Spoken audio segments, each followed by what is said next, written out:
बुलढाणा जिल्ह्यातील रुईखेड मायंबा येथील महिला शेतकऱ्यांनी गेल्या 2 ते 3 दिवसांपासून भर पावसात शेतातच रस्ता खुला करून द्यावा या मागणीसाठी आमरण उपोषण सुरू केले आहे।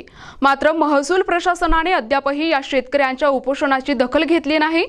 उपोषणकर्त्या शेतकऱ्यांची या रस्त्यावर जवळपास 100 एकरपेक्षाही जास्त शेती आहे।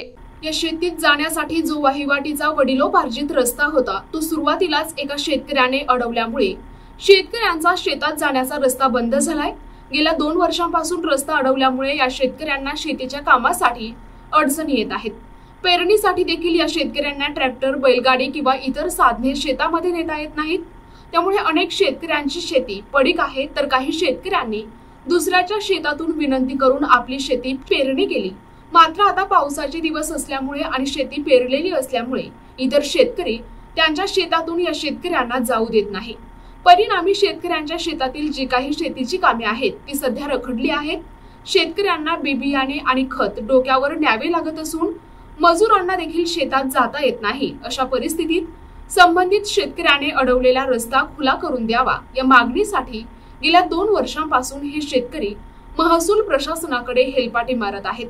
मात्र महसूल प्रशासनाने अद्याप या शेतकऱ्यांचा रस्ता खुला करून दिला नाही। त्यामुळे आता शेतकऱ्यांनी शेतातच भर पावसात आमरण उपोषण सुरू केले असून यामध्ये महिला शेतकऱ्यांची संख्याही मोठी आहे। त्यामुळे तात्काळ महसूल प्रशासनाने या शेतकऱ्यांच्या मागणीकडे लक्ष देऊन त्यांचा रस्ता खुला करून द्यावा अशी मागणी केली आहे।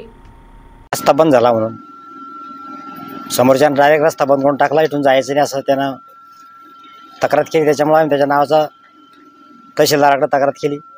तहसीलदाराच्या नुसार आम्ही 2 वर्षे भांडण खेळलं। तहसीलदारानं सांगितलं 4 महिने झाले, तहसीलदारानं आदेशवर ठेवलं, आदेश आम्हाला दिला नाही म्हणून त्याच्यामुळे आम्ही आता उपोषणाला बसलो। काय मागणी काय तुमची? आम्हाला फक्त रस्ता पाहिजे, रस्ता दिल्याशिवाय आम्ही इथून हटत नाही। मी उन्हाळ्याच्या शेती आम्हाला सोप्या जात्या, इकडून तिकडून खत आणतो आम्ही, आजूबाजूला कोणाच्या वावरातून आणतो, कसं बी आणतो। पण आता हे दिवस लय अडचणीचे येते ना आमचे। आता माल काढायचा, आता कसा काढा, कसं न्या, कुणीकडे न्या, मग खत कसं आणा, हा लय विचार पडा ना। आता लय अवघड शेती चालली ती आम्हाला। आमच्या सासू सासऱ्यापासून आम्ही रस्त्याने जातो, माझ्या लग्नाला 35 वर्ष झाली। मी जायले ना, जाते येते ना। मग मालकन मी बैलगाडी मोटरसायकलवर नाही जायचं, बैलगाडीने जाऊ आज तर येत होतो, आम्ही जात होतो। पण आता या अडचण आल्यामुळं काय त्याकड्या ना या जा। तहसीलदार येऊन गेले, काय म्हटलं तहसीलदार आता म्हणते की काय ते मला ते पुढचं काही सांगितलं जात नाही साहेब।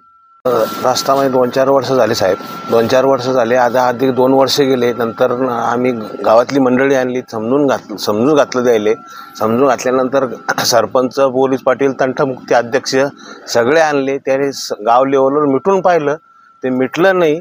मग नंतर तहसीलदाराकडे तक्रार केली। आता तहसीलदार 2 वर्ष झाले, तरीपासून आम्हाला आमच्या रस्त्याची अशी तकलीफ, आम्हाला तिकडून वरून न्यावं लागतं ते रस्ता। वाहन, ट्रॅक्टर, गाडी बैल, ते गाडी बैल चढत नाही, 4 कट्टे घेऊन चढत नाही वरून तिकडून। आणि हे कास्तकार म्हणते तुम्हाला पर्याय रस्ता आहे बा, आम्हाला पर्याय रस्ता ते वरचं ते म्हणजे खदान पडेल असल्यामुळं, वरून समोर माता असल्यामुळं वरून चढत नाही कुठं, आणि ती ह्या वावराला गट नंबरला हाच रस्ता आहे। NTV news Marathi, Buldhana.